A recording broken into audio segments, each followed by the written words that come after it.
The odds greatly favor a down day in the stock market tomorrow, yet the emotional herd can't buy fast enough a fraction off of all-time highs on the S&P 500. So in other words, the emotional herd all over again, like they always do, they're going to buy high and eventually sell low. They're buying at what could be a short-term peak here in the S&P 500. What do you think happens tomorrow? Please let me know in the comments, like this video, and follow for more. Today was the 10th up day in a row for the NASDAQ 100. Incredible.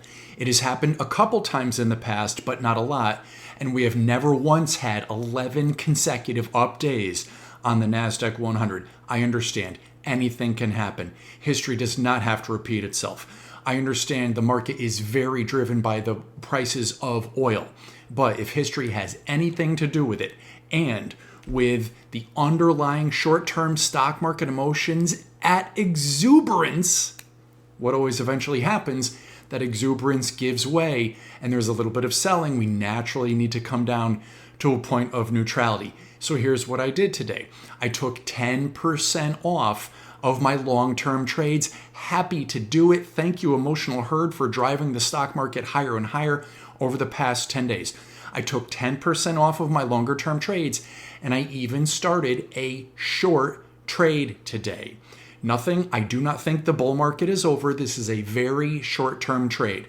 So I am planning on a lower stock market to start tomorrow or the next day. And if we can get any kind of nice pullback, I will be very happy to come back in when I think that little pullback is over and take that cash and buy back in at even better prices. So that's what I'm doing. What do you think? If you would like me to invest your portfolio for you through times like this, comment manage. If you would like to receive my real-time stock trades, comment trades. This is not investment advice, and if you don't know me, I'm John Crocker, professional investor, proud American, cigar lover, and owner of Crocker Capital, LLC. The herd is buying at almost brand new all-time highs, hand over fist. They can't wait to do it. I think it's bad timing. We do have so far a confirmed breakout above 6,836, very bullish. Also making two new unconfirmed breakouts above 6,906 and 6,934. A very bullish move, and I understand, sure, the market could head higher, but history says we have a bit of a pullback. Watch for the pullback. The herd is only now realizing that we could have lower oil prices in the future here, that Trump is working again. And like I have shared for the last couple days, I do still think even today, maybe not today's the greatest day, but I do still think in general terms, it is okay to short crude oil. Now, my position is doing very well because I did it earlier, before the herd was doing it. We so far, let's see how we close, have an unconfirmed breakdown in crude oil. This is great.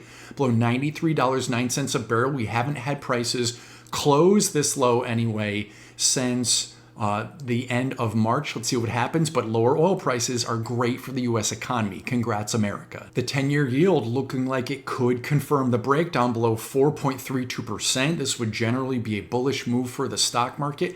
My subscribers are very happy with my long maturity bond fund trade that we initiated last week. Congrats if you're in it with me. Most people are happy to buy gold today. I am watching very closely for a position here to take the profits on my remaining gold trade. I sold, about half of it or so a few days ago, still have half.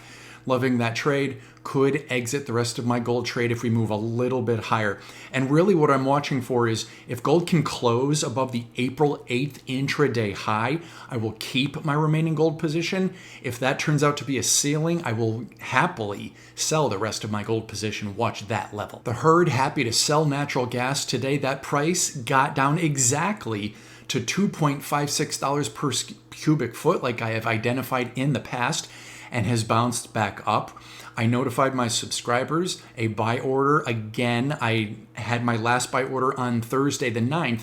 Today was my second buy order to go long natural gas. So if natural gas runs higher from here, that is excellent. I am super duper happy. If natural gas does close below or make a confirmed close below $2.56 a cubic foot, I will get out of that long trade. Those are the numbers I'm looking for. Congrats if you're in this with me.